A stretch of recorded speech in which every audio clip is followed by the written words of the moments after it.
Hey guys, welcome back to my lecture series. So कैसे हो आप सब? आई होप आप सब अच्छे से होंगे और अच्छे से अपने एग्जाम्स की तैयारी कर रहे होंगे। सो अभी सुनने को आया है कि आपके एग्जाम्स अक्टूबर से कंडक्ट कर दिए जाएंगे, ठीक है। तो अपनी प्रिपरेशन को बूस्टअप कीजिए, ठीक है। मैं देख रही हूँ कि व्यूज़ कम आ रहे हैं, आप लेक्चर्स नहीं देख रहे हो, तो अपनी जो पेस है उसको स्लो डाउन मत कीजिए, उसको बढ़ाइए, ठीक है। तो अच्छे से अपने नोट्स बनाइए, उनको रिवाइज करते रहिए और मल्टीपल एमसीक्यूज लगाइए, ठीक है।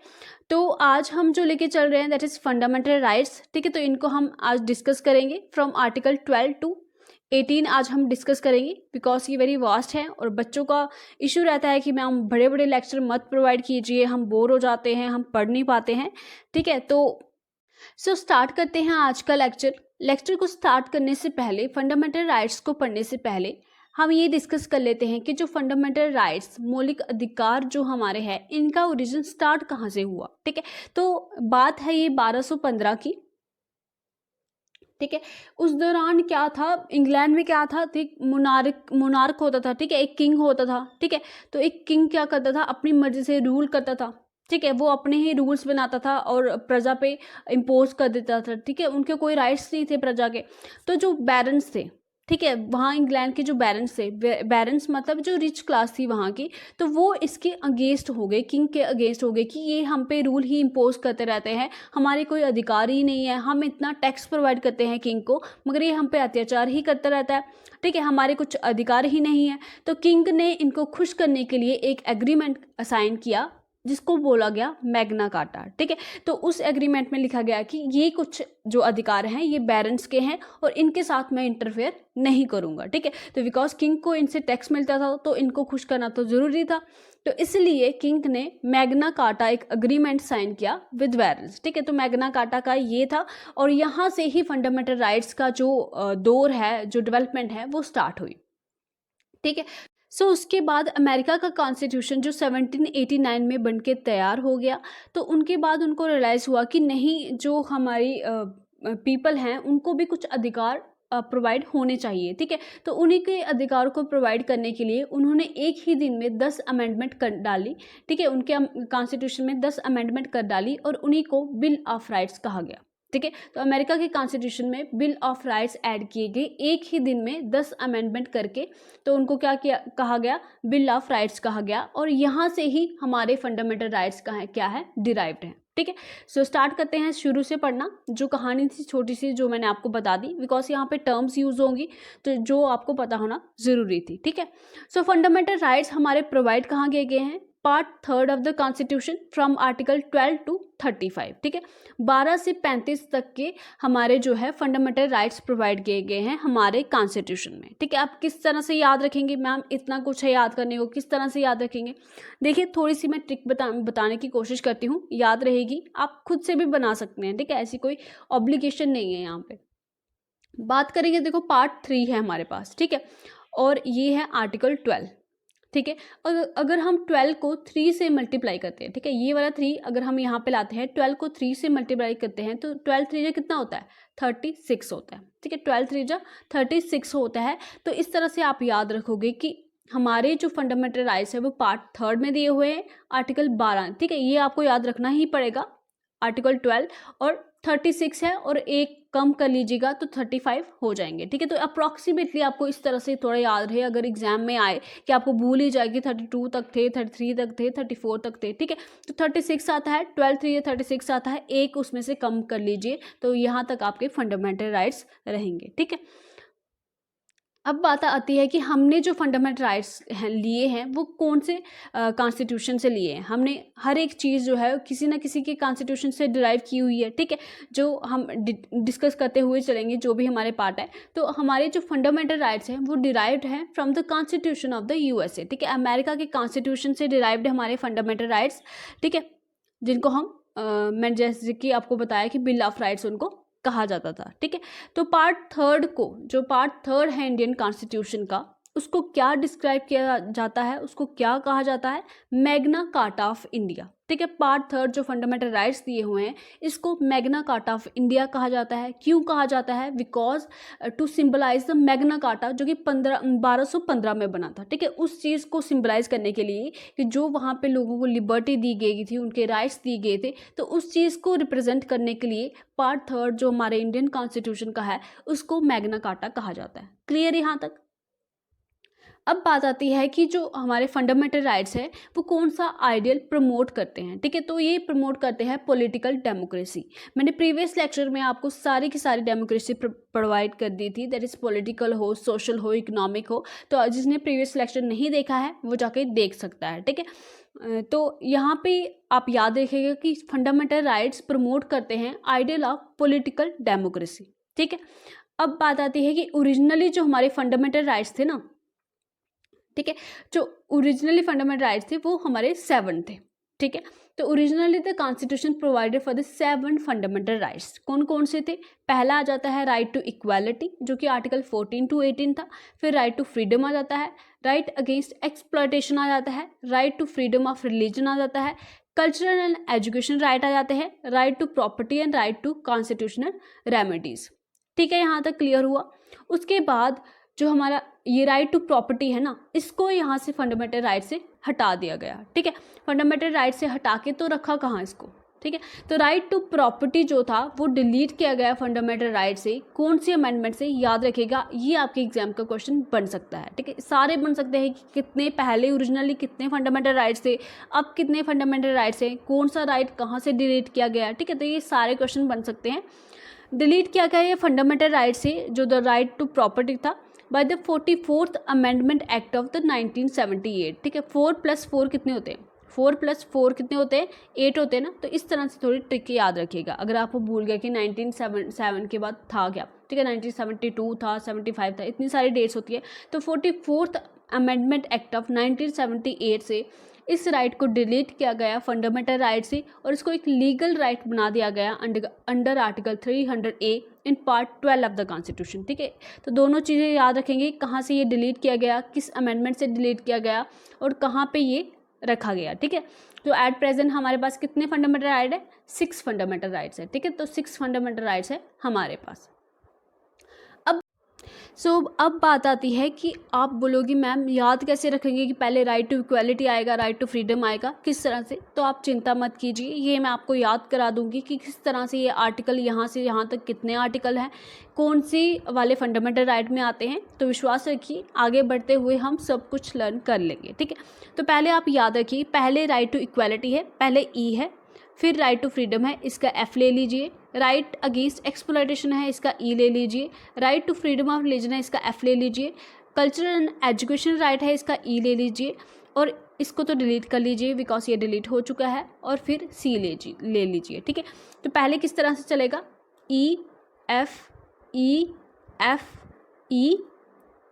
और फिर सी। ठीक है, तो पहले वाले ई से क्या है? राइट टू इक्वालिटी, दूसरे वाले से राइट टू फ्रीडम, फिर तीसरे वाले ई से क्या है? देखिए पहले वाले ई से राइट टू इक्वालिटी है, फिर एफ है तो एफ से राइट टू फ्रीडम है, फिर ई से राइट टू एक्सप्लॉयटेशन है, फिर एफ से फ्रीडम ऑफ रिलीजन है, और फिर जो ई आता है हमारे पास एजुकेशन राइट है, और लास्ट में सी आएगा कॉन्स्टिट्यूशनल रेमेडीज। ठीक है, इस तरह से आप याद रखिए कि पहले में इक्वालिटी है, फिर एक्सप्लॉयटेशन है, फिर एजुकेशन है। ठीक है, इस तरह से पहले फ्रीडम है, फिर फ्रीडम टू रिलीजन है। ठीक है, फिर कॉन्स्टिट्यूशनल रेमेडीज है लास्ट में। ठीक है, इस तरह से आप याद रखेंगे।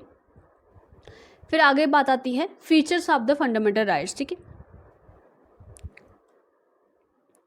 सो क्या क्या फीचर्स है हमारे फंडामेंटल राइट्स के? सो सबसे पहला है कि कुछ फंडामेंटल राइट्स जो है वो सिर्फ हमारे सिटीजन्स को अवेलेबल हैं, सभी के सभी पर्सन्स को अवेलेबल नहीं है, while others are available to all person. ठीक है, कुछ फंडामेंटल एक्चुअली में अगर मैं इनका डिवीज़न करने जाऊँ तो बहुत लेंथी हो जाएगा। एज सच मुझे नहीं लगता आपके जेकेएसएस में ये पूछा जाएगा कि सिटीजन्स को कौन से अवेलेबल है, पर्सन्स को कौन से अवेलेबल है। ठीक है, तो यहाँ पे जितना इंपॉर्टेंट है और जिस हद तक वो सोच सकती है ना जेकेएसएस भी, वहाँ से ज़्यादा ही मैं आपको करा रही हूँ, उसका आप बिल्कुल चिंता मत कीजिएगा। ठीक है, तो some of them are available only to citizens. देखिए यहाँ पे एक पॉइंट समझेंगे कि ऐसा नहीं है कि अब देखो यूपीएससी के एग्जाम्स होते हैं, ठीक है, हमारे जेकेएस का एग्जाम होता है, तो ऐसा नहीं है कि कोई फॉरेनर आके यहाँ पे बैठ सकता है, ठीक है, तो फिर तो हमारे में यहाँ इतनी अनएम्प्लॉयमेंट है, तो फिर हम कैसे कोप अप करेंगे, ठीक है। तो कुछ जो ऐसे ह्यूमन के तौर पे सबके अधिकार होते हैं, तो वो सारे अधिकार फॉरेनर्स को भी अवेलेबल होंगे, वेयरएज बाकी जो अधिकार है वो हमारे सिटीजन्स को अवेलेबल हैं, ठीक है। They are not absolute but qualified, the state can impose reasonable restriction on them, ठीक है। ऐसा नहीं है कि ये बिल्कुल एक मतलब एब्सोल्यूट है, मगर ये क्वालिफाइड है। समझने की कोशिश कीजिएगा यहाँ पे। देखिए, राइट टू फ्रीडम के अंदर अगर आपको बोलने का अधिकार है, ठीक है, आपको एक्सप्रेस करने का अधिकार है अपने आप को, ठीक है, मगर ऐसा नहीं है कि आप किसी को गाली दे सकते हो और बोलो कि ये मेरा तो राइट टू फ्रीडम है, ठीक है, right to freedom of speech है। आप ऐसे नहीं बोल सकते, किसी को गाली नहीं दे सकते हो। आप क्रिटिसाइज़ कर सकते हो, ठीक है, आप क्रिटिसाइज़ कर सकते हो, मगर आप गाली नहीं दे सकते हो, बिकॉज उससे दूसरे के फंडामेंटल राइट वायलेट होंगे। मैंने आपको प्रीएम्बल में पढ़ाया था कि आपने हर एक इंडिविजुअल की डिग्निटी को भी मेंटेन करना है। क्या करना है? सबकी डिग्निटी को भी मेंटेन करना है, उसका सम्मान करना है। तो फिर तो आप वायलेट कर दोगे ना। जब आप किसी को गाली निकालोगे तो आप क्या करोगे? अब उसकी डिग्निटी को हार्म करोगे, तो वो चीज़ वायलेट हो जाएगी और आपके अगेंस्ट एक्शन लिया जा सकता है। बोलने का अधिकार ये है कि जो बात अच्छी है और जो बात सच्ची है, जो आपको बोलने चाहिए वो आप बोलो, मगर किसी की डिग्निटी को हार्म किए बिना, किसी के फंडामेंटल राइट्स को वायलेट किए बिना। आई होप ये आपको जो पॉइंट है वो क्लियर हुआ होगा। All of them are available against the arbitrary action of the state, ठीक है। अगर स्टेट कोई एक्शन ऐसा ले रही है जो आपके फंडामेंटल राइट्स को या आपके जो अधिकार है उनको वायलेट कर रहा है, तो ये भी उनके भी अगेंस्ट है, ठीक है। तो दे आर जस्टिशिएबल, ठीक है। जस्टिशिएबल का क्या मतलब है कि अगर इनका वायलेशन हो तो आप कोर्ट में जा सकते हो, ठीक है। फॉर एग्जाम्पल, अगर मैं आपको 1 लाख रुपया दूँ, ठीक है, अगर 1 लाख रुपया दूं और आपको बोलूँ कि आप खर्च नहीं कर सकते हो, इसको कभी भी नहीं कर सकते हो ज़िंदगी में, तो इस 1 लाख रुपए का मतलब क्या है? तो उसी तरह से जब आपको फंडामेंटल राइट्स दिए हुए हैं, अगर उनको वो जस्टिशिएबल ही नहीं होंगे, अगर कोई उनको वायलेट कर रहा है तो उसको सज़ा ही नहीं मिलेगी, तो उसका फ़ायदा क्या है, ठीक है। तो दे आर जस्टिशिएबल, इनको अगर इनकी वायलेशन हो रही है तो कोर्ट में लिया जा सकता है और इसको इम्पोज किया जा सकता है, और they are defended by the supreme Court, ठीक है। इनको डिफेंड और गारंटी कौन करता है? सुप्रीम कोर्ट ऑफ इंडिया करता है, ठीक है। यहाँ तक क्लियर हुआ। अब बात आती है हमारी नेक्स्ट पॉइंट की, next feature of the fundamental right, that is they are not sacrosanct, ठीक है। सैक्रोसेंक्ट मैं बता चुकी हूँ आपको, तो ये पवित्र नहीं है। ऐसी बात नहीं है कि जो यहाँ पे लिख दिया गया है फंडामेंटल राइट्स में वे ये कभी चेंज नहीं हो सकता या परमानेंट। तो फंडामेंटल राइट्स परमानेंट बिल्कुल नहीं है। अगर स्टेट चाहे, अगर गवर्नमेंट चाहे, हमारी सेंट्रल गवर्नमेंट चाहे, तो वो कॉन्स्टिट्यूशनल अमेंडमेंट से इन लॉज को अमेंड कर सकती है, इनको इंक्रीज या डिक्रीज कर सकती है, ठीक है, अकॉर्डिंग टू द सिचुएशन, ठीक है। अगर उनको लगता है कि ये फंडामेंटल राइट देश के हित में नहीं है तो वो उसको चेंज कर सकती है, मगर यहाँ पे एक पॉइंट याद रखना होगा कि वो बेसिक स्ट्रक्चर जो कॉन्स्टिट्यूशन का है उसको वो क्या कर सकती है? वो वायलेट नहीं करेगी, ठीक है। फंडामेंटल राइट्स को वो चेंज कर सकती है, मगर जो बेसिक स्ट्रक्चर रहेगा उसको वो चेंज नहीं कर सकती है, ठीक है। तो बेसिक स्ट्रक्चर कौन डिफाइन करता है? सुप्रीम कोर्ट डिफाइन करता है फ्रॉम टाइम टू टाइम, ठीक है। तो ये बड़ा लेंथी हो जाएगा, इसमें हम नहीं जाएंगे, बस इतना याद रखिए कि बेसिक स्ट्रक्चर चेंज नहीं हो सकता। अब बात आती है क्या ये सस्पेंड किए जा सकते हैं? आपके एग्जाम्स में पूछा जा सकता है। सो fundamental rights can be suspended during national emergency, ठीक है। नेशनल एमरजेंसी के द्वारा हमारे फंडामेंटल राइट्स क्या किए जा सकते हैं? सस्पेंड किए जा सकते हैं, मगर आर्टिकल 20 और 21 के बिना, ठीक है। आर्टिकल 20 और 21 के बिना इन फंडामेंटल राइट्स को क्या किया जा सकता है? सस्पेंड किया जा सकता है। देखिए, आर्टिकल 20 और 21 कहाँ पे आता है? राइट टू फ्रीडम, ठीक है। तो इस तरह से कि स्टेट बिल्कुल ही हम पे ओवर पावर ना कर जाए, तो इसलिए आर्टिकल 20 और 21 जो है वो नेशनल इमरजेंसी के द्वारा सस्पेंड नहीं किए जा सकते। पूछ सकते हैं आपके एग्जाम में कि कौन सा आर्टिकल नहीं सस्पेंड होता है, ठीक है। सो आर्टिकल 19 के अंडर जो 6 राइट्स है जो हम नेक्स्ट लेक्चर में पढ़ेंगे, उनको सस्पेंड किया जा सकता है ओनली कब? When emergency is declared on the grounds of war और external aggression and not on the grounds of armed rebellion, ठीक है। अगर आर्म्ड रेबेलियन हो रहा है, इंटरनल इमरजेंसी है, तो उनको क्या है? उनको सस्पेंड नहीं कर सकते हैं, मगर अगर जो एक्सटर्नल एग्रेशन है तो उस दौरान क्या कर सकते हैं? उनको सस्पेंड कर सकते हैं, ठीक है। सो स्टूडेंट्स, नेक्स्ट पॉइंट आता है कि हमारे जो फंडामेंटल राइट्स है can be restricted when martial law is in force. ठीक है, जब मार्शल लॉ फोर्स में होगा तब भी हमारे फंडामेंटल राइट्स को रिस्ट्रिक्ट किया जा सकता है। ठीक है, मार्शल लॉ क्या हो गया? Complete military rule. ठीक है, जब कंप्लीट मिलिट्री रूल में लग जाता है किसी कंट्री में, हमारी कंट्री में, ठीक है, अगर हमारी कंट्री में कंप्लीट मिलिट्री रूल लगता है अंदर अब नॉर्मल सर्कमस्टांसिस, ऐसी कोई सर्कमस्टांसिस क्रिएट हो जाते हैं मिलिट्री रूल लगाना पड़े, तो तब मिलिट्री को अनलिमिटेड पावर दे दी जाती है। यही मार्शल लॉ है। ठीक है, ये नेशनल इमरजेंसी के एक स्टेप ऊपर हो जाएगा। ओके, अब नेक्स्ट पॉइंट आता है हमारा आर्टिकल 12।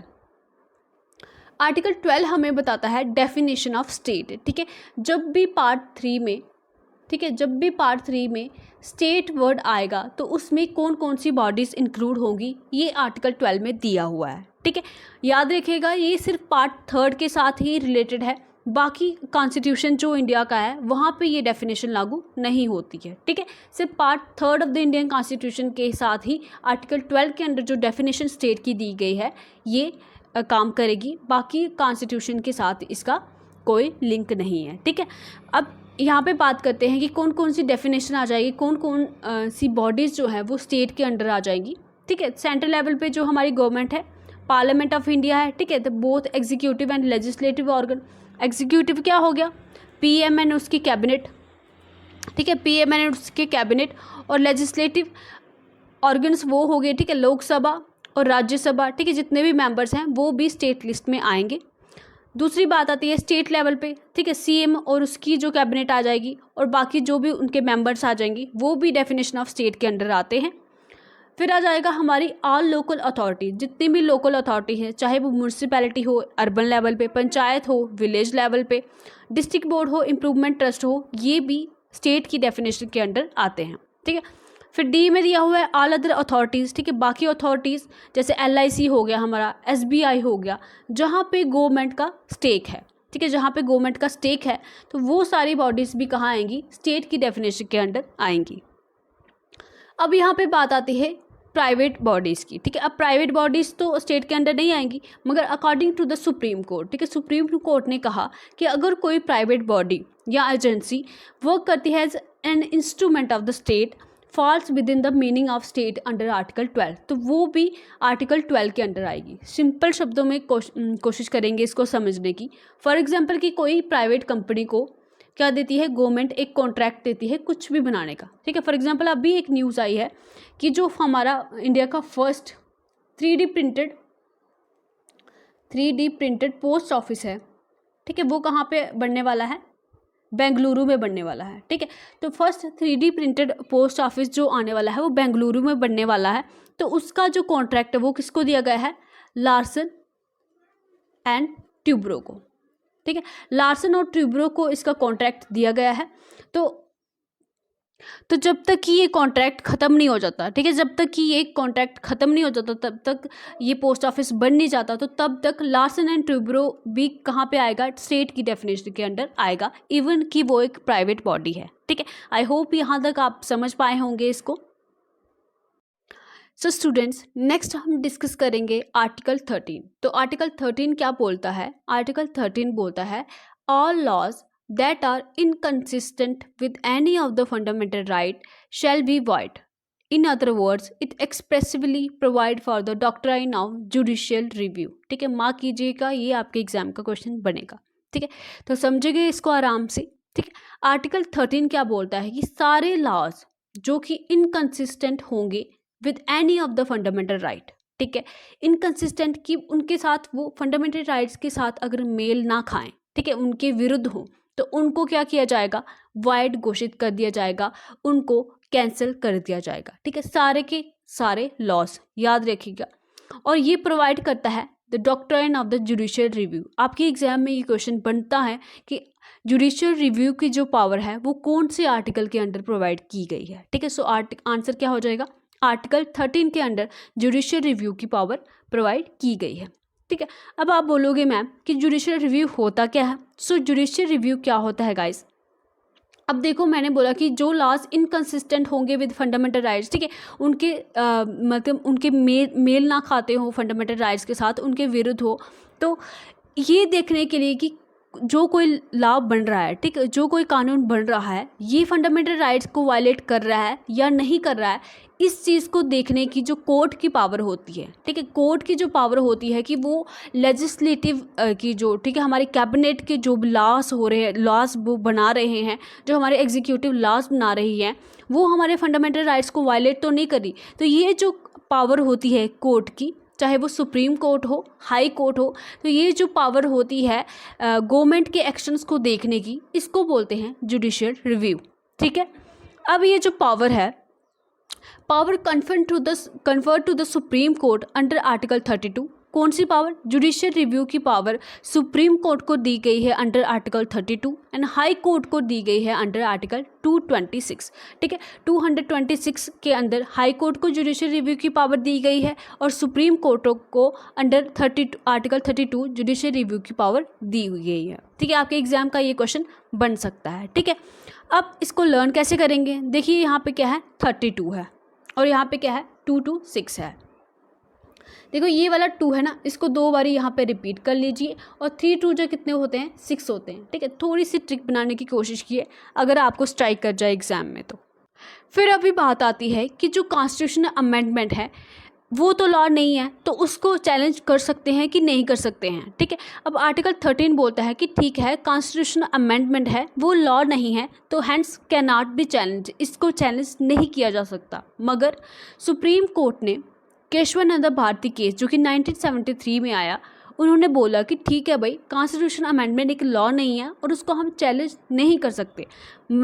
बट अगर आपका जो कॉन्स्टिट्यूशन अमेंडमेंट है, ठीक है, जो गवर्नमेंट लेके आती है कॉन्स्टिट्यूशन अमेंडमेंट, अगर वो फंडामेंटल राइट को वायलेट करता है, ठीक है, किसी भी फंडामेंटल को राइट को वायलेट करता है, उसके साथ छेड़खानी करता है या उसकी बेसिक स्ट्रक्चर को छेड़ने की कोशिश करता है, तो उस कॉन्स्टिट्यूशन अमेंडमेंट को भी वाइड करार दिया जाएगा, उसको भी कैंसिल कर दिया जाएगा।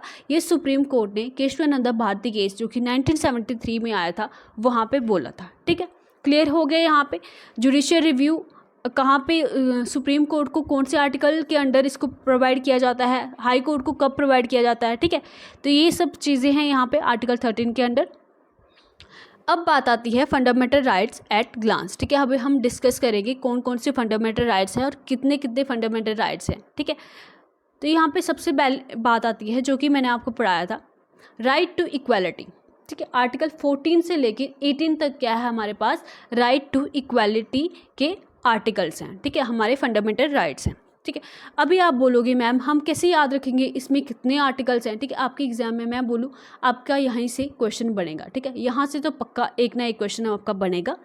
देखिए किस तरह से बनेगा, आपके एग्जाम में पूछ लिया जाएगा कि आर्टिकल 15 किसके अंडर आता है, ठीक है। राइट टू इक्वालिटी आता है, राइट टू फ्रीडम आता है, राइट अगेंस्ट एक्सप्लॉयटेशन आता है, ठीक है। तो इस तरह से पूछ लिया जाएगा, तो आपको पता होना चाहिए कि कौन कौन सा आर्टिकल किस किस आर्टिकल के अंडर आता है, ठीक है। तो पहली जो कैटेगरी हमारी आती है राइट टू इक्वालिटी आती है, ठीक है।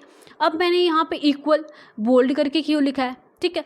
तो देखो राइट टू इक्वालिटी, इक्वालिटी है ना, तो इसका आप इक्वल वाला पार्ट ले लो। तो कितने लेटर हुए यहाँ पे, 5 लेटर हुए, EQUAL 5 लेटर हुए। सो राइट टू इक्वालिटी की कैटेगरी में हमारे पास 5 आर्टिकल आते हैं, ठीक है। आर्टिकल 5 आर्टिकल आते हैं, जैसे आर्टिकल 14, 15, 16, 17, 18, ठीक है। आर्टिकल 14 से 18 के अंडर जो आर्टिकल हैं वो किस कैटेगरी में आते हैं, राइट टू इक्वालिटी की कैटेगरी में आते हैं, ठीक है। इस तरह से याद रखिएगा, इक्वल याद रखिएगा, इक्वल राइट टू इक्वालिटी है ना, तो इक्वल याद रखिएगा, 5 लेटर हैं और इसमें 5 ही आर्टिकल आते हैं, ठीक है, जिनको हम डिटेल में डिस्कस करेंगे आगे। यहाँ पे आप सिर्फ एक ओवरव्यू ले लीजिए कि राइट टू इक्वालिटी के अंडर कितने आर्टिकल आते हैं, और आज की इस वीडियो में हम यही आर्टिकल डिस्कस करेंगे, ठीक है। बाकी वाले हम नेक्स्ट वीडियो में डिस्कस करेंगे। सो सबसे पहले आता है equality before law and equal protection of law, article 14, prohibition of discrimination on ground of religion, race, caste, sex और place of birth, article 15, equality of opportunity in matters of public employment, article 16, and abolition of untouchability, article 17, and last हमारा आता है abolition of the title except military and academic. तो ये article learn कराने के लिए मैंने आपके साथ छोटी सी डायग्राम यहाँ पे बनाई है जो कि बहुत एक मजाक टाइप की लग रही है। मैंने आफाक सर से पढ़ा था एक टाइम में, ठीक है, तो उन्होंने ये आर्टिकल इस तरह से समझाए थे, तो मुझे यहाँ ये बहुत यूज़फुल लगे और मुझे ये ऐसा इस तरह से लर्न है। तो अगर आप इसको पढ़ेंगे आपको भी यहाँ पे लर्न हो जाएंगे, ठीक है। तो यहाँ पे कोशिश करते हैं इसको थोड़ा ट्रिक बनाने की, ठीक है। तो यहाँ पे क्या है, हमारे फुट हैं, ठीक है, नीचे क्या होते हैं, फुट होते हैं, ठीक है। तो सबसे पहला आता है आर्टिकल 14, याद रखिएगा आर्टिकल 14, ठीक है। 5 है, यहाँ पे हम एक ट्रिक के माध्यम से इसको लर्न करने की कोशिश करेंगे। देखो यहाँ पे फुट है और पाँव के बराबर हम किसी को नहीं समझते, ठीक है। तो इक्वालिटी है ना, राइट टू इक्वालिटी हम पढ़ रहे हैं, तो पाँव के बराबर हम किसी को नहीं समझते, सब इक्वल हैं, ठीक है। तो पहला क्या आ जाएगा आर्टिकल 14 के under, equality before law and equal protection of law, because पाँव के बराबर हम किसी को नहीं समझते, बिकॉज सब इक्वल हैं। पहला पॉइंट आर्टिकल 14 क्लियर हुआ। ओ गॉड, ये डायग्राम में चली गई, ठीक है, फिर से बना देते हैं, ठीक है। ये इसका पेटू आ गया, ये टांगे आ गई, और ये इसकी बाजू आ गई, और ये इसका हेड आ गया, ठीक है। अब दूसरी बात आती है आर्टिकल 15 की, ठीक है। तो prohibition of discrimination on grounds of religion, race, caste, sex और प्लेस ऑफ बर्थ, ठीक है। यहाँ पे क्या होंगे, आपके सेक्स ऑर्गन्स होंगे, ठीक है, रिप्रोडक्टिव ऑर्गन्स होंगे, तो डिस्क्रिमिनेशन नहीं किया जाएगा। यहाँ से आप एक वर्ड उठा लीजिए, सेक्स, ठीक है। तो उस बेस पे कि आपका सेक्स मेल है, आप फीमेल हैं, ठीक है, तो इस बेसिस पे आप पे डिस्क्रिमिनेशन नहीं होगा। तो यहाँ से आप पॉइंट याद रखिए, आर्टिकल 15 इसके साथ डील करता है, ठीक है। Prohibition of discrimination on ground of religion, race, caste, sex और प्लेस ऑफ बर्थ, ठीक है। पहले आ गया फुट, ठीक है, फुट हम पाँव के बराबर किसी को नहीं समझते, हम सब इक्वल हैं। और आगे आ गया कि डिस्क्रिमिनेशन नहीं होगा on the ground of sex, religion, race, caste, ठीक है, आर्टिकल 15 हो गया। अब आती है बात, एक सेकेंड, फिर आती है हमारी बात आर्टिकल 16 की, ठीक है। आर्टिकल 16 में क्या है, एम्प्लॉयमेंट है, ठीक है। ये आपका पेटू हो गया, जहाँ पे भूख लगती है, ठीक है। अब भूख लगती है तो उसके लिए क्या चाहिए, खाने के लिए पैसे चाहिए, पैसों को नहीं तो नहीं खाएंगे, रुपयों को तो नहीं खाएंगे, ठीक है। तो उससे खरीदेंगे हम कुछ सामान और हम अपनी भूख मिटाएंगे। तो एम्प्लॉयमेंट के साथ हमारा पेट एसोसिएटेड है, ठीक है। स्टोमक में भूख लगती है और पेट भरने के लिए हमें एम्प्लॉयमेंट चाहिए, ठीक है, उसी के लिए हम यहाँ पे वर्क कर रहे हैं। तो एम्प्लॉयमेंट के साथ क्या हो जाएगा, हमारा स्टोमक, ठीक है। ये हमारा क्या आ जाएगा, आर्टिकल हमारा 16 आ जाएगा, ठीक है। यहाँ तक क्लियर हुआ। फिर आती है हमारी बात आर्टिकल 7 पे, क्या है, अनटचेबिलिटी, ठीक है। ये फिर पहले फुट हमने किया कि हम सब इक्वल हैं, फिर सेक्स के नाम पे कोई डिस्क्रिमिनेशन नहीं होगा, फिर एम्प्लॉयमेंट आ गया, फिर आ जाएगा हमारा अनटचेबिलिटी, ठीक है। हाथ से ही हम टच करते हैं किसी को, तो अनटचेबिलिटी का जो आर्टिकल है वो आर्टिकल 17 आ जाएगा, ठीक है। आर्टिकल, एक सेकेंड, देखो आर्टिकल 14 था ये फुट के रिलेटेड, सेक्स के रिलेटेड आर्टिकल 15, एम्प्लॉयमेंट के रिलेटेड आर्टिकल 16 और अनटचेबिलिटी के रिलेटेड आर्टिकल 17, जो कि हमारे हाथ आ गए क्योंकि इन्हीं से हम टच करते हैं। और अगर मैं इसको बैक करूँगी तो ये सारा मिट जाएगा। और फिर टाइटल्स, ठीक है, जो टाइटल है हमें, ठीक है, हेड के रिलेटेड क्या है, टाइटल, ठीक, आर्टिकल 18 आ जाएगा, ठीक है। आई होप आपको थोड़ा इसमें कुछ समझ आया होगा, ठीक है। अगर आपको याद रहता है तो ठीक है, अगर आपको कोई और ट्रिक याद है तो आप उससे भी कर सकते हो, ठीक है। अब आती है हमारी next category, right to freedom, ठीक है। इसमें कौन कौन से आर्टिकल आ जाएंगे, 19 से 22 तक, ठीक है। तो राइट टू फ्रीडम, ठीक है, यहाँ पे मैंने फ्री को बोल्ड किया हुआ है, ठीक है। वो फ्री में कितने लेटर है, 4 लेटर्स हैं, और हमारे यहाँ पे आर्टिकल भी कौन कौन से कवर होंगे, 4 ही कवर होंगे, दैट इज आर्टिकल 19, 20, 21 एंड 22, ठीक है। सो फ्री है, तो मैंने जैसे आपको बताया था E, F, E और C, ठीक है। इक्वालिटी वाला हमने कर लिया, फ्रीडम वाला कर लिया, राइट टू फ्रीडम, इसके अंदर 4 आर्टिकल आएंगे जो कि हम डिस्कस करेंगे नेक्स्ट वीडियो में। पढ़ लेते हैं एक बार, ठीक है। तो आर्टिकल 19 है हमारा यहाँ पे, protection of 6 rights regarding freedom of speech and expression, assembly, movement, residence and profession, ठीक है। ये आर्टिकल 19 के अंडर आएगा। फिर नेक्स्ट आर्टिकल यहाँ पे आता है protection in respect of conviction of offences, article 20, protection of life and personal liberty, article 21 के अंडर। और ये आर्टिकल 21A जो कि अमेंडमेंट से ऐड किया गया था, राइट टू एलिमेंट्री एजुकेशन और protection against arrest and detention in certain cases, article 22। तो ये किसके अंडर आएंगे, राइट टू फ्रीडम के अंडर आएंगे, ठीक है। तो राइट टू फ्रीडम, इसमें कितने आर्टिकल हैं, 4 आर्टिकल हैं। फ्री से याद रखिएगा, ठीक है, पहले इक्वल, फिर फ्री, और फिर नेक्स्ट चलते हैं हम ठीक है। थर्ड कैटेगरी में राइट अगेंस्ट एक्सप्लॉयटेशन। देखिए यहाँ पे मैंने एक्स को बोल्ड किया हुआ है, ठीक है। एक्स वो वाला नहीं है, ई एक्स याद रखिएगा। तो ई एक्स में कितने लेटर हैं? 2 लेटर हैं, तो यहाँ पे 2 ही आर्टिकल आएंगे, ठीक है। Article 23 and article 24। तो आर्टिकल 23 क्या है? Prohibition of traffic in human beings and forced labour. और आर्टिकल 24 क्या है? Prohibition of employment of children in factories, ठीक है। आपको ये आर्टिकल याद रखने हैं गाइस। ये आर्टिकल आपके एग्जाम में पूछते हैं कि ये आर्टिकल कौन सा आर्टिकल में क्या दिया हुआ है, ठीक है। ये कौन सी कैटेगरी में आता है, ये भी पूछा जाता है। कि राइट अगेंस्ट एक्सप्लॉयटेशन है, आपसे पूछ लेंगे कि आर्टिकल 23 अंडर किसके अंडर आता है? राइट अगेंस्ट एक्सप्लॉयटेशन के अंडर आता है, right to freedom of religion के अंडर आता है। तो आपको पता होना चाहिए कि एक्सप्लॉयटेशन के अंडर कौन से आर्टिकल आते हैं। अब नेक्स्ट बात आती है फिर से, ठीक है। पहले हमने पढ़ा इक्वल, ठीक है, फिर हमने पढ़ा फ्री, फिर हमने पढ़ा एक्स, और फिर से फ्री आ गया, ठीक है। फिर से फ्री आया, यहाँ पे भी 4 लेटर जो मैंने बोल्ड किए हुए, यहाँ पे 4 आर्टिकल आएंगे 25 से 28 तक, ठीक है। आर्टिकल 25 क्या बोलता है? Freedom of conscience and free profession practice and propagation of religion, article 25। Article 26 freedom to manage religious affairs, freedom from payment of taxes of promotion of and religion, article 27। And article 28 बोलता है freedom from attending religious instruction और worship in certain educational institution, ठीक है। हम detail में इनको discuss करेंगे, पहले आप इसका ओवरव्यू देख लीजिए। फिर नेक्स्ट कैटेगरी जो हमारी आती है कल्चरल एंड एजुकेशनल राइट, ठीक है। अभी तक हमने कितने कवर किए? ई एफ हमने कवर कर लिया। अब हमारा आ गया ई डी, ठीक है। ई डी मतलब यहाँ पे एजुकेशनल राइट आ जाएंगे, जो कि आर्टिकल 29 से 30 तक है। आर्टिकल 29 बोलता है protection of language, script and culture of minorities, right of minorities to establish and administrate educational institution under article 30, ठीक है। तो ये किसके अंडर आएंगे? कल्चरल और एजुकेशनल राइट्स के अंडर आएंगे। अब आएगा right to constitution remedies, article 32। Right to move the supreme court for the enforcement of the fundamental rights including the writs of habeas corpus, mandamus, prohibition, certiorari and quo warranto, ठीक है। ये सारा हम detail में discuss करेंगे, पहले यहाँ तक आप इसका ओवरव्यू पढ़ लीजिए, ठीक है।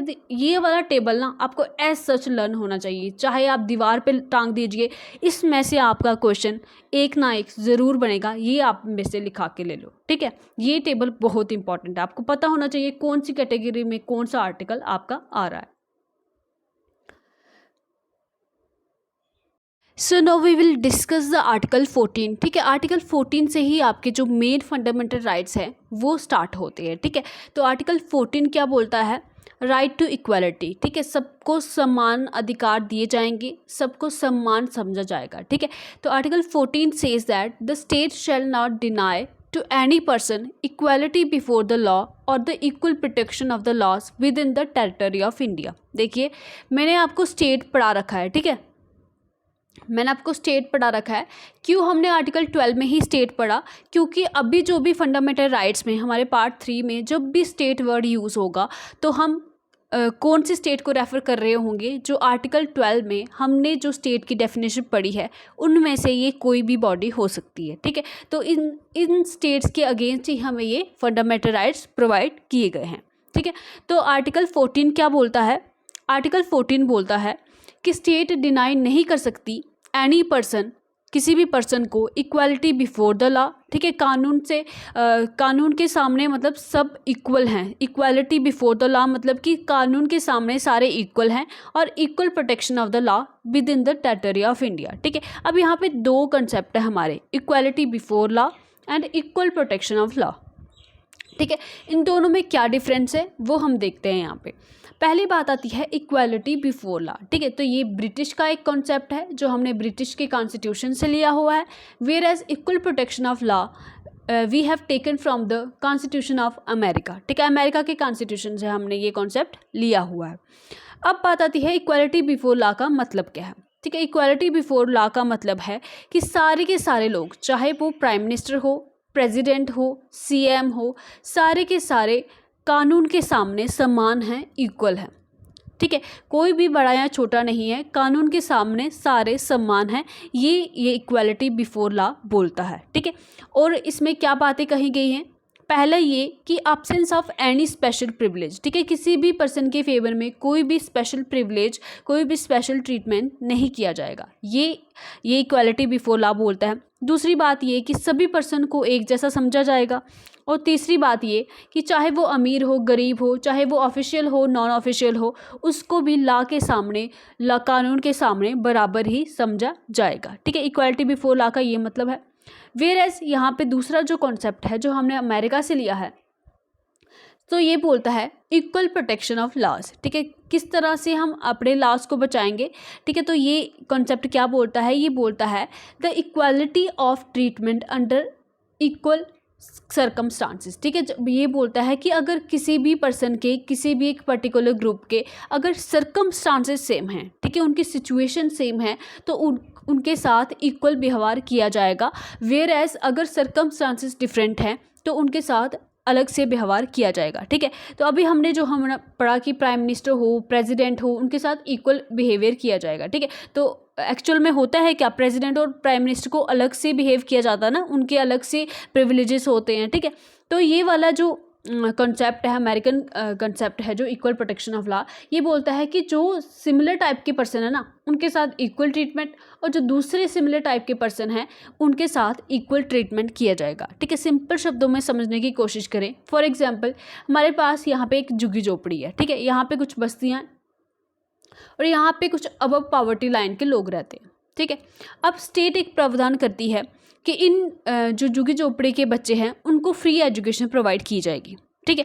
अब ये वाले जो अब पॉवर्टी लाइन के बच्चे हैं ये बोल सकते हैं कि हमारा आर्टिकल 14 का वायलेशन हो रहा है, ठीक है, तो हमें क्यों नहीं फ्री एजुकेशन प्रोवाइड की जा रही, तो क्योंकि इनके सर्कमस्टेंसेस, देखिए इनके जो सिचुएशन है वो डिफरेंट है और इनकी सिचुएशन डिफरेंट है, इसलिए इनके लिए जो लॉ है या इनके लिए जो प्रावधान है वो डिफरेंट रहेंगे, क्योंकि ये अलग सिचुएशन में है और ये वाले जो पीपल हैं ये अलग सिचुएशन में है, ठीक है। इनके पास कोई गवर्नमेंट जॉब नहीं है, ना ही इनके पास अपना घर है अच्छा सा रहने को, और ना इनके पास कोई अदर फैसिलिटी है, इसलिए इनको जो फ्री एजुकेशन प्रोवाइड की जा रही है। Whereas above poverty line के बच्चों के पास, उनके पेरेंट्स के पास इतना पैसा है कि वो उनको स्कूल में पढ़ा सकते हैं, तो इनको फ्री एजुकेशन यहाँ पे प्रोवाइड नहीं की जाएगी। तो यहाँ पे ये नहीं बोल सकती कि सबको समान समझा जाएगा और सबको फ्री एजुकेशन प्रोवाइड कर दी जाएगी, ठीक है। एक एग्जाम्पल के तौर पर मैं आपको समझाने की कोशिश कर रही हूँ। अब यहाँ पे बात क्या हो जाएगी, अब इसके अंडर होता है कि ऐसा नहीं हो सकता, ठीक है। यहाँ पे क्या है कि लाइक्स आर ट्रीटेड लाइक, ठीक है, जो एक जैसे लोग हैं उनको एक जैसा ही उनके साथ व्यवहार होगा। फॉर एग्जांपल, यहाँ के कुछ बच्चे हैं, ठीक है, स्टेट बोलते हैं कि इस वाली झुग्गी झोपड़ी के बच्चों को ही केवल फ्री एजुकेशन दी जाएगी और इनको एक्सक्लूड कर दिया जाएगा, ठीक है। तो ये नहीं हो सकता, ठीक है। अगर वो सेम सिचुएशन में है तो आप उनके साथ डिस्क्रिमिनेशन नहीं कर सकते हो। आप ऐसा नहीं कर सकती हो कि किसी पर्टिकुलर झुग्गी झोपड़ी के बच्चों को फ्री एजुकेशन आपने दे दी और बाकी झुग्गी झोपड़ी के बच्चे जो कि सेम सर्कमस्टांसेस में है, सेम कंडीशन में है, उनको आपने नहीं दी, तो उनके आर्टिकल 14 का वायलेशन हो जाएगा। वेयर एज अगर आप इन सबको देते हो तो ये एक पर्टिकुलर सिचुएशन में आते हैं, ठीक है। तो उसी तरह से अगर APL के कुछ बच्चे हैं, ठीक है, कुछ अच्छे मार्क्स ला रहे हैं, इस घर का बच्चा है, इस घर का बच्चा है, और अगर कुछ सरकार डिस्क्रिमिनेट करके सिर्फ एक ही घर के बच्चे को मार्क्स वो स्कॉलरशिप प्रोवाइड करती है, बाकी दूसरे जो सेम ही सर्कमस्टांसेस में हैं, ठीक है, सेम सिचुएशन है, अगर उनको वो स्कॉलरशिप नहीं प्रोवाइड करती है तो उनके आर्टिकल 14 का वायलेशन होगा। Whereas in compare to झुग्गी उनके जो आर्टिकल 14 का वायलेशन नहीं होगा। समझ आया कि ये इक्वल प्रोटेक्शन ऑफ लॉज क्या बोलता है कि अगर सेम सर्कमस्टांसेस है उस पर्सन के तो उनके साथ एक जैसा व्यवहार होगा, दूसरे जो सर्कमस्टांसेस उनके अगर अलग से सिचुएशन है तो उनके साथ अलग से व्यवहार होगा, ठीक है। तो ये चीज़ ये बोलती है।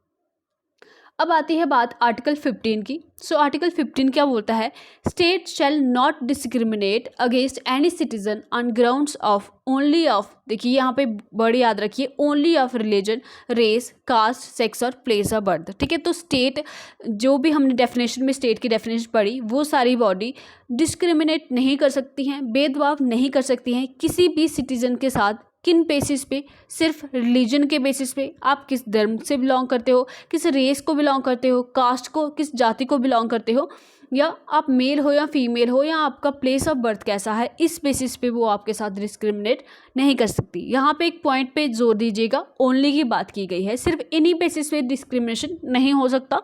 अदरवाइज अगर आप एजुकेशनल वाइज कुछ बहुत अच्छा करते हो, एक स्टूडेंट है जो अच्छे मार्क्स लाता है, या आपका कॉम्पिटिटिव एग्जाम ही ले लीजिए, ठीक है, वो मेरिट लिस्ट में आता है और दूसरा वाला मेरिट लिस्ट में नहीं आता है, उसके कम मार्क्स आए हैं, तो यहाँ पे डिस्क्रिमिनेशन हो सकता है। यहाँ पे उसी को जॉब मिलेगी जो कि मेरिट लिस्ट में आएगा, अदरवाइज उसको नहीं मिलेगी जिसके बहुत कम मार्क्स है, ठीक है। तो इन केसेस में आप नहीं बोल सकते कि हमारा आर्टिकल 15 वायलेशन हो रहा है, ठीक है। तो सिर्फ रिलीजन के बेस पे, रेस पे, कास्ट पे, सेक्स पे या प्लेस ऑफ बर्थ पे डिस्क्रिमिनेशन नहीं हो सकता।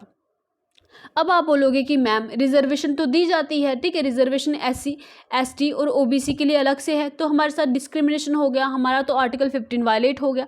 तो ऐसा नहीं है, इस आर्टिकल के कुछ एक्सेप्शंस भी हैं, ठीक है। एक्सेप्शंस क्या हैं इस आर्टिकल के, वो पढ़ेंगे।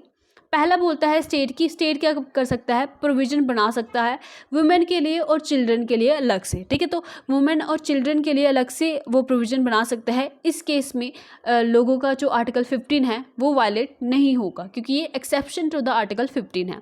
दूसरी बात यहाँ पे ये बोली जाती है कि जो स्टेट है वो स्पेशल प्रोविज़न बना सकता है for the advancement of any socially and educationally backward classes, जैसे कि मैंने SC ST की एग्जांपल दी, ठीक है।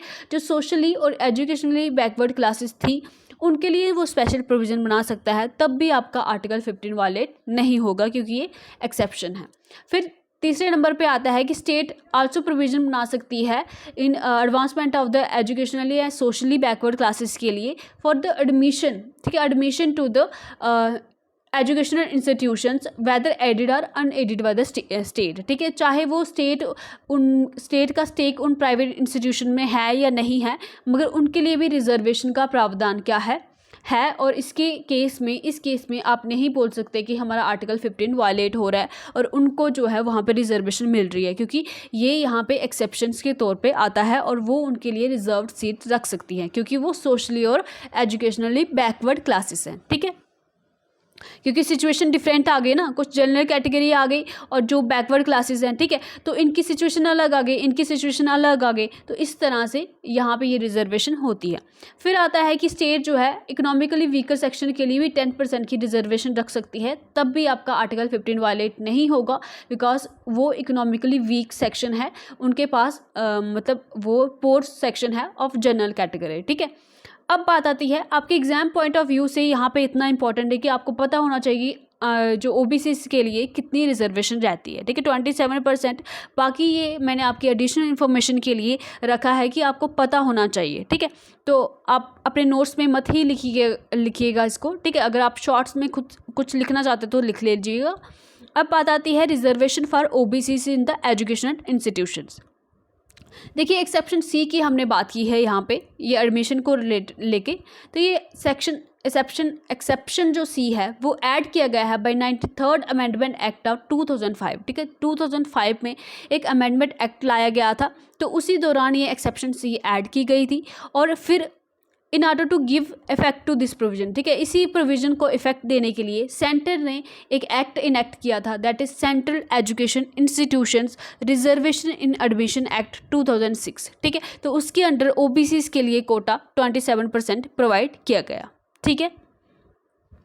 अब बात आती है सुप्रीम कोर्ट ने फिर एक जजमेंट दिया अप्रैल 2008 में कि जो सेंट्रल गवर्नमेंट है वो क्या करेगी, एक्सक्लूड करेगी क्रीमी लेयर या एडवांस सेक्शन जो होगी OBCs के अंदर, ठीक है। तो सुप्रीम कोर्ट ने बोला कोई बात नहीं, आप जो रिजर्वेशन दे रहे हो OBCs को दे दो, मगर जो क्रीमी लेयर है, फॉर एग्जांपल कोई सुप्रीम कोर्ट का जज है, ठीक है, कोई UPSC का मेंबर है, ठीक है, UPSC में इलेक्ट हो गया है, इलेक्ट नहीं हो गया, जो एग्ज़ाम दिया है और क्लियर हो गया उनका, ठीक है, अगर उनके बच्चे होंगे, कोई सुप्रीम कोर्ट का जज है उनके बच्चे होंगे, और जहाँ प्राइम मिनिस्टर का कोई बच्चा है, ठीक है, प्रेसिडेंट का कोई बच्चा है, तो उन बच्चों को वो रिजर्वेशन नहीं दी जाएगी अगर वो OBC कैटेगरी के हैं, बिकॉज वो क्रीमी लेयर में पढ़ते हैं, वो एडवांस सेक्शन में पढ़ते हैं, तो उन लोगों को वहाँ से एक्सक्लूड किया जाएगा। और जो पोर सेक्शन है, वो जो एडवांस सेक्शन में नहीं आती है, उनको ये रिजर्वेशन दी जाएगी, ठीक है, तो याद रखिएगा।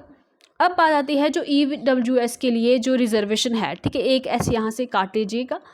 तो ये कब ऐड की गई, by 103rd amendment act of 2019 10% reservation दी गई EWS कैटेगरी को, ठीक है। इनका एलिजिबिलिटी क्राइटेरिया और भी है, मगर आप मोटे तौर पे याद रखिए कि जिनकी भी इनकम 8 लाख से कम होगी, देखिए यहाँ पे फैमिली की इनकम की बात हो रही है, सिर्फ आपके पापा की इनकम की बात नहीं हो रही है, पूरी फैमिली की ग्रॉस एनुअल इनकम अगर 8 लाख से कम होती है किसी के परिवार के लिए, तो वो एलिजिबल होगा EWS क्राइटेरिया के लिए, ठीक है, तो उनको रिजर्वेशन यहाँ पे मिल सकती है। अब बात आती है आर्टिकल 16 की। सो आर्टिकल 16 क्या बोलता है? आर्टिकल 16 बोलता है equality of opportunity in public employment, ठीक है, जो भी गवर्नमेंट की जॉब्स है वहाँ पे सबको सम्मान के अधिकार दिए जाएंगे, वहाँ पे सम्मान की अपॉर्चुनिटी जो मौके हैं वो मिलेंगे, ठीक है। सो आर्टिकल 16 को हम अच्छे से पढ़ लेते हैं। Equality of opportunity for all citizens in matters of employment to any office under the state, no citizen can be discriminated on grounds of only religion, race, caste, sex, descent, place of birth or residents. तो इन सब चीज़ों पे discrimination नहीं किया जा सकता, सिर्फ इन सब चीज़ों पे, बाकी चीज़ों पे किया जा सकता है, ठीक है। जैसे कि मैंने आपको बताया कि कोई मेरिट लिस्ट में ऊपर आ रहा है और जो नीचे आ रहा है उसके साथ डिस्क्रिमिनेशन किया जा सकता है, ठीक है। जिससे क्लियर ही नहीं हुआ एग्जाम तो उसको आप कैसे एम्प्लॉयमेंट दोगे, ठीक है। तो इन सब बेसिस पे, धर्म के बेसिस पे, आप हिंदू हो, मुस्लिम हो, सिख, ईसाई हो, इस बेसिस पे आपको जो गवर्नमेंट जॉब है या कोई भी जॉब है, इस बेसिस पे आपको कि धर्म आपका अलग है, इस बेसिस पे आपको जो है वो डिनाई नहीं किया जा सकता है, ठीक है। आप मेल हैं, फीमेल हैं, आपका प्लेस ऑफ बर्थ क्या है, आप कहाँ पे रहते हैं, तो इस बेस पे डिस्क्रिमिनेशन नहीं किया जा सकता। आल्दो इसकी भी एक्सेप्शंस हैं भाई, ठीक है। तो ये इसकी एक्सेप्शंस क्या है पढ़ लेते हैं।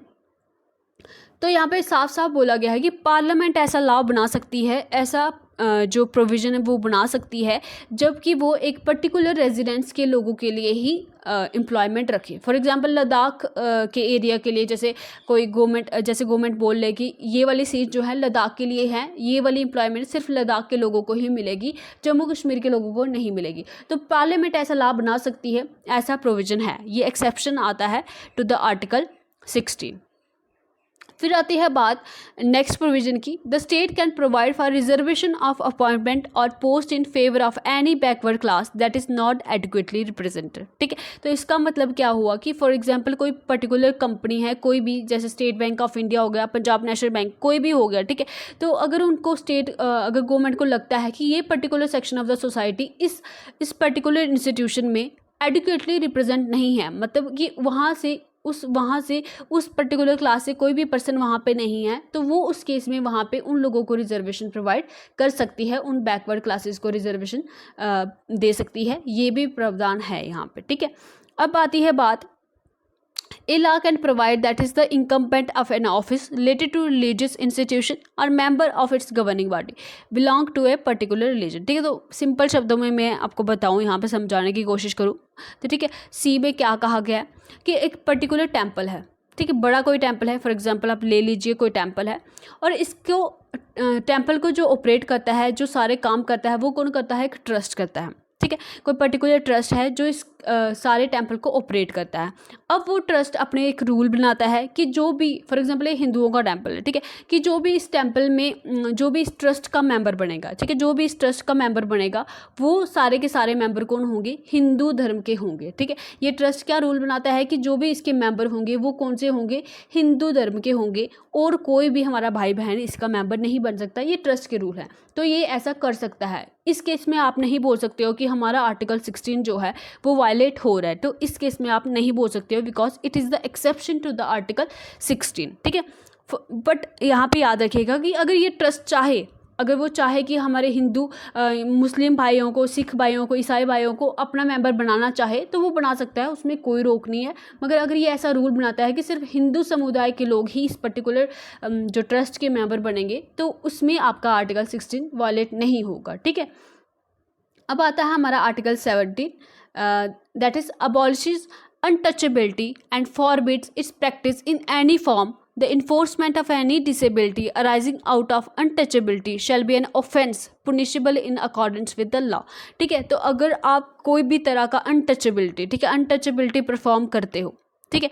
अब आर्टिकल जो है 17 में अनटचेबिलिटी की कोई भी डेफिनेशन प्रोवाइड नहीं की गई है, मगर सिंपल शब्दों में यहाँ पे मैं आपको बताऊँ कि अनटचेबिलिटी को आप लिटरल सेंस में मत लीजिएगा, जैसे कि हम ट्रेडिशनल वे में लेते आए हैं कि अगर कोई लोअर क्लास का है, छोटी क्लास का है, तो उसको देखना नहीं है, उसको छूना नहीं है। तो इसका मतलब सिर्फ अनटचेबिलिटी का मतलब यहाँ पे सिर्फ ये नहीं है, ठीक है। तो यहाँ पे अनटचेबिलिटी का हर वो प्रैक्टिस है जो कि आपको फिजिकली, मेंटली किसी तरह से भी कोई भी आपका टॉर्चर करता है, आपसे अत्याचार आप पे करता है, तो वो अनटचेबिलिटी में ही आएगा, ठीक है। किसी भी तरह का अत्याचार किस में आएगा?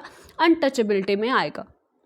और उस आपके जो आप उससे बिहेव कर रहे हो, जिस तरह का आप अनटचेबिलिटी बिहेवियर शो कर रहे हो, उसको फिजिकली हार्म कर रहे हो, मेंटली हार्म कर रहे हो, किसी तरह का टॉर्चर कर रहे हो, कोई अत्याचार कर रहे हो, तो उस डिसेबिलिटी से, उस अत्याचार से जो उसको डिसएडवांटेज होगी, ठीक है, उस पर्टिकुलर इंसान को जो डिसएडवांटेज होगी, उसके लिए आपको पुनिश किया जा सकता है, ठीक है। सो इन 1976 में क्या हुआ, जो अनटचेबिलिटी ऑफेंसेस एक्ट था 1955 का, उसको रीनेम कर दिया गया और उसका नाम protection of civil rights act 1955 डाला गया, ठीक है। अब यहाँ पे एक और पॉइंट आता है कि फॉर एग्जांपल ले लीजिए, कोई एक कास्ट ए है और कास्ट बी है, ठीक है, तो इसका जो बॉय है, ठीक है, और इसकी गर्ल है, ये दोनों आपस में शादी कर लेते हैं, अपोजिट कास्ट, मतलब अलग अलग कास्ट होने के बाद भी ये क्या कर लेते हैं, मैरिज कर लेते हैं। तो अगर इनकी फैमिली और इनकी फैमिली दोनों इनको बोलते हैं कि अब आपने शादी कर ली है, हमारी मर्ज़ी के ख़िलाफ़ की है, दूसरी कास्ट में की है, तो अब हम आपको अपनी प्रॉपर्टी में कोई भी जगह नहीं देंगे, आपको कोई भी परमिशन नहीं है कि आप हमारी फैमिली में वापस आओ, हमारी जो भी फेस्टिवल होंगे, जो भी मैरिजेस होंगी लेटर इन द फ्यूचर, आप उसमें पार्टिसिपेट नहीं करोगे। ये इन दोनों फैमिलीज़ का डिसीजन हो जाता है, इन दोनों के लिए, कि आपने शादी की है, आप जाओ अपनी ज़िंदगी जियो, मगर अब हमारे घर में लौट के नहीं आना। तो ये चीज़ होगी। अब इस केस में आप नहीं बोल सकते कि हमारा आर्टिकल 17 जो है वो वायलेट हो गया है, इन्होंने हमारे साथ अत्याचार कर लिया है। नहीं, ये इस चीज़ में नहीं आएगा अनटिल एंड अनलेस ये वाली जो फैमिलीज़ है, ये जो फैमिलीज़ है, ये आपके साथ कोई फिजिकली तरीके से आपको मारती नहीं है, कोई भी तरह का और टॉर्चर नहीं करती हैं, तब तक कि ये आर्टिकल 17 के अनटचेबिलिटी में नहीं आएगा।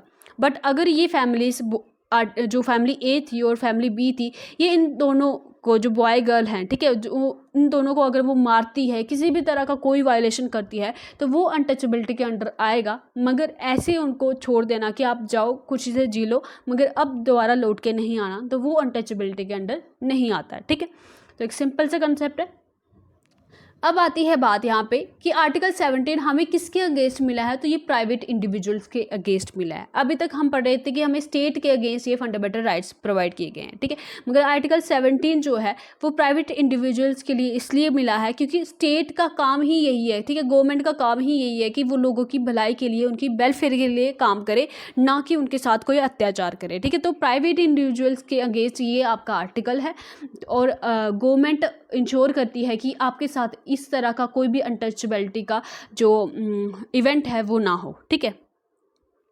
अब चलते हैं आर्टिकल 18 पे। तो आर्टिकल 18 क्या बोलता है, इट अबॉलिशेस टाइटल्स, ठीक है, किसी भी तरह के जो हमारे एंशंट वे में हमारे टाइटल्स थे, ठीक है, महाराजा हो गया, राजकुमार हो गया, महारानी होगी, तो ऐसे कोई भी टाइटल्स आपको देने से रोकता है आर्टिकल 18, ठीक है। तो इसके रिलेटेड 4 प्रोविज़न यहाँ पे दिए हुए हैं। पहला बोलता है कि स्टेट जो है वो किसी भी तरह का, ठीक है, स्टेट जो भी गवर्नमेंट है आपकी, वो किसी भी तरह का किसी भी पर्सन को, चाहे वो सिटीजन है या फॉरेनर है, कोई भी तरह का आपको टाइटल प्रोवाइड नहीं कर सकता है, ठीक है। तो ये आर्टिकल 18 के अंडर दिया हुआ है। फिर बात आती है यहाँ पे एक्सेप्ट मिलिट्री और एकेडमिक डिस्ट्रिक्शन, ठीक है, मगर जो मिलिट्री के, ठीक है, जैसे कर्नल हो गया, ठीक है, कर्नल हो गया, विंग कमांडर हो गया, ठीक है, विंग कमांडर, कर्नल हो गया, जो भी मिलिट्री के होते हैं यार पोस्ट, ठीक है, तो उनके जो टाइटल हैं वो प्रोवाइड किए जा सकते हैं। एकेडमिक डिस्टिंक्शन जैसे कि कोई डॉक्टर हो गया, टीचर हो गया, इंजीनियर हो गया, ठीक है, ये तरह के आप टाइटल प्रोवाइड कर सकते हो, मगर और तरह के जैसे राजा, महाराजा, दीवान, ये सब टाइटल आप प्रोवाइड नहीं कर सकते हो। ये आपके आर्टिकल 18 का खनन करेगा। और फिर आती है बात बी पार्ट की, it prohibit a citizen of India from accepting any title from any foreign state, ठीक है, फॉरेन स्टेट किसी भी दूसरी कंट्री से ये रोकता है हमारे सिटीजन ऑफ इंडिया को, किसी भी सिटीजन ऑफ इंडिया को, कि आप कोई भी टाइटल फॉरेन स्टेट से एक्सेप्ट नहीं कर सकते हो, ठीक है। दूसरी यहाँ पे तीसरी बात यहाँ पे ये आती है कि कोई भी फॉरेनर अगर हमारे जो ऑफिस में है, गवर्नमेंट के ऑफिस में है, कोई हमारा एम्प्लॉय है, ठीक है, तो अगर वो ऐसा कोई ऑफिस में बैठा हुआ है, तो वो किसी भी फॉरेन स्टेट से कोई भी तरह का टाइटल नहीं ले सकता, वो एक्सेप्ट नहीं कर सकता जब तक कि हमारे प्रेसिडेंट का कंसेंट ना हो, उनकी रजामंदी ना हो, तो तब तक वो कोई भी टाइटल नहीं ले सकता है दूसरी और कंट्री से। अब यहाँ पे बात आती है कि चाहे सिटीज़न हो, चाहे फॉरेनर हो, अगर वो हमारे गवर्नमेंट ऑफिस में है तो वो किसी भी तरह का गिफ्ट भी नहीं ले सकता है भाई, ठीक है। कोई भी तरह का गिफ्ट नहीं ले सकता है, कोई भी तरह के पैसे नहीं ले सकते हैं जब तक कि प्रेसिडेंट की रजामंदी ना हो, ठीक है। अब 1996 में भाई एक और बवाल खड़ा हो गया कि भारत रत्न, पद्म विभूषण, ये भी तो टाइटल हैं, ये किस तरह से आप दे रहे हो, ठीक है। तो फिर हमारे जो आर्टिकल का क्या हो जाएगा, वायलेशन हो जाएगा। मगर सुप्रीम कोर्ट ने बोला कि ये मेरिट को दर्शाते हैं, कोई कुछ एक्स्ट्रा ऑर्डिनरी काम कर रहे हैं वो उनको दर्शाते हैं, ये कोई ट्रेडिशनल वे में, जो एंशंट वे में ऐसे टाइटल जो महाराजा राजा है, ये ऐसे वाले टाइटल नहीं है, ये प्रोवाइड किए जा सकते हैं। 1996 में सुप्रीम कोर्ट ने इनको कॉन्स्टिट्यूशनल वैलिडिटी दे दी, ठीक है, इन नेशनल अवार्ड्स को। मगर सुप्रीम कोर्ट ने साफ तरीके से कहा कि इनको आप एज प्रीफिक्स या सफिक्स यूज़ नहीं कर सकते हो। फॉर एग्जाम्पल, आप भारत रत्न हो, ठीक है, आपको भारत रत्न अवार्ड मिला है, तो आप घर के बाहर नहीं लिख सकते हो भारत रत्न ABC, ठीक है, अपना नाम लिख के भारत रत्न या ABC भारत रत्न ऐसे आप नहीं लिख सकते हो, ठीक है। अगर आप ऐसे लिखोगे तो आपसे ये टाइटल क्या कर लिया जाएगा, छीन लिया जाएगा, ठीक है। तो ये याद रखिएगा आप। अब आती है बात यहाँ पे, ये वाला पॉइंट छोड़ दीजिए, ये ऐसे हो गया। फिर आती है मंडल कमीशन की बात, ठीक है। मंडल कमीशन बेसिकली कब आया था, तो 1979 में आया था, मोरारजी देसाई जी की गवर्नमेंट के अनुसार, मतलब उनकी गवर्नमेंट में ही आया था, ठीक है। तो इसके चेयरमैन कौन थे, BP मंडल थे, और आर्टिकल 340 के अंडर इसको जो है कंस्टिट्यूट किया गया था। और इसका जो मेन पर्पस था क्या था, to investigate the conditions of socially and educationally backward classes and suggest measure for their advancement। तो इनको भाई काम दिया गया है कि जाओ तुम देखो, हमारे इंडिया में देखो कि जो सोशली और एजुकेशनली बैकवर्ड लोग हैं उनकी कंडीशन कैसी है और उनकी एडवांसमेंट के लिए क्या किया जा सकता है, ये आप हमें बताओ, ठीक है। सो ऐसा नहीं है कि पहली बार ही ऐसा बैकवर्ड क्लासेस के लिए कमीशन कॉन्स्टिट्यूट किया गया था। 1953 में पहला बैकवर्ड जो कमीशन था, फर्स्ट बैकवर्ड कमीशन 1953 में आया। फिर उसके बाद 1979 में सेकंड जो बैकवर्ड कमीशन है मंडल कमीशन के रूप में आया। BP मंडल इसके चेयरमैन थे, जो कि मेंबर ऑफ द पार्लियामेंट थे, और आर्टिकल 340 के अंडर इसको कॉन्स्टिट्यूट किया गया। एम मैं आपको बता चुकी हूँ, ठीक है। तो अब मैं इसकी आपको थोड़ी सी थ्योरी बता देती हूँ, ठीक है। आपको ऐसे पता होना चाहिए आपकी जनरल नॉलेज के लिए कि फिर इसने जब देखो इन्होंने क्या किया, इन्होंने इन्वेस्टिगेट किया कि कौन क्या क्या कंडीशंस है सोशली एंड इकोनॉमिकली बैकवर्ड लोगों की। तो इन्होंने आइडेंटिफाई किया, इन्होंने अपनी रिपोर्ट जो है वो सबमिट कर दी 1980 में, और इन्होंने आइडेंटिफाई किया कि अबाउट 3743 कास्ट्स, ठीक है, अबाउट 3743 कास्ट जो ऐसी है हमारे इंडिया में, जो कि क्या है, जो सोशली और इकोनॉमिकली बैकवर्ड है, ठीक है। सोशली और इकोनॉमिकली क्या है, बैकवर्ड क्लासेस हैं ये, मतलब कास्ट हैं ये, मगर ये caste other than SC and ST थी, ठीक है। SC और ST को छोड़ के अदर बैकवर्ड क्लासेस में ये आती थी, ठीक है।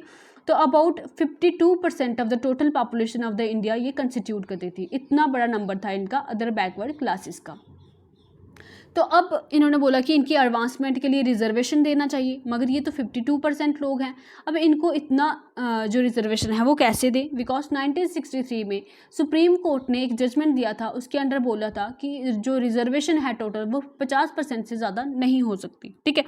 तो किस तरह से करें, तो फिर इन्होंने बोला कि 27% रिजर्वेशन दे दो OBCs को, क्योंकि SC के लिए ऑलरेडी कितना था, 15% था, और ST के लिए 7% ऑलरेडी रिजर्वेशन था। तो टोटल रिजर्वेशन कितनी हो जाएगी हमारी, 49% हो जाएगी, ठीक है। मगर जो है वो इमीडिएटली ये इनकी जो रिकमेंडेशन है वो इम्प्लीमेंट नहीं हुई। वेयरएज इन द 1991 जब नरसिम्हा राव की गवर्नमेंट आई, ठीक है, जब 1991 में नरसिम्हा राव की गवर्नमेंट आई तो उन्होंने बोला कि हम 2 चेंजेस लाएंगे। पहला तो ये कि जो OBCs के लिए 27% जो रिजर्वेशन है वो हम देंगे, और प्लस जो इकोनॉमिकली वीकर सेक्शन है उसके लिए भी 10% रिजर्वेशन लाएंगे, ठीक है।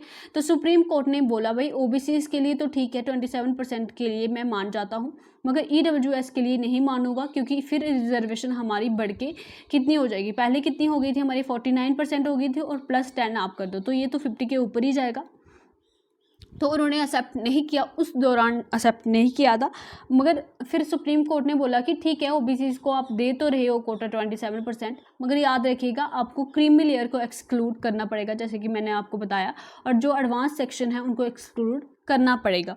और आल्सो प्रमोशन में, ठीक है, आप इनिशियली जब अपॉइंटमेंट होती है तब तो आप दे रहे हो रिजर्वेशन, मगर प्रमोशन में आप कोई रिजर्वेशन नहीं दोगे। जब उसके बाद प्रमोशन होगी तो रिजर्वेशन नहीं मिलेगी, ये उस दौरान की बात है, ठीक है। तो इतना आप याद रखिए, आपकी एग्ज़ाम के लिए सफिशिएंट है, ठीक है। सो गाइस, ये थी आज की video. Thank you so much for watching the video. So आपके लेक्चर आते रहेंगे, बाकी आप रिवाइज कीजिए, ठीक है। जो भी पहले के लेक्चर पढ़ाए हुए हैं, बाकी एमसीक्यूज लगाइए और खुश रहिए और खुशियाँ बांटते रहिए। Bye bye guys, take care.